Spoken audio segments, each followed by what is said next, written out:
สุขของเรากับเช้าวันใหม่สุขของเราที่บ้านของเรานนท์หมองนครก้าวเข้าสู่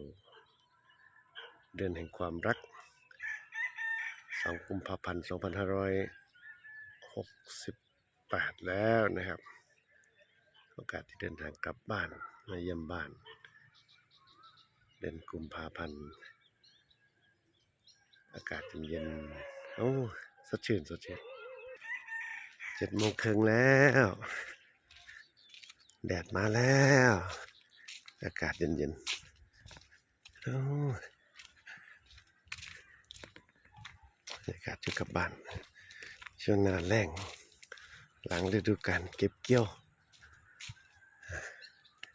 การสภาพเปลี่ยนไปตามฤดูกาล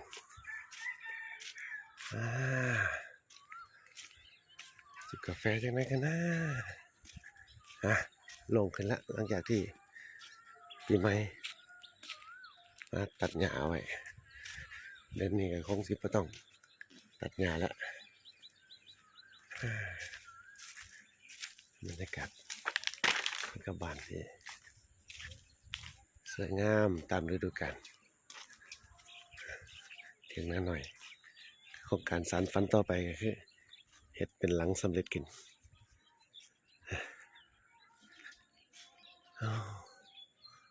นั่งกินกาแฟ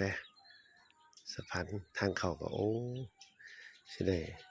เฮ็ดไหมบ่ล่ะนี่เฮ็ดไหมค่อยว่ากันในสเต็ปต่อไปกินกาแฟกัน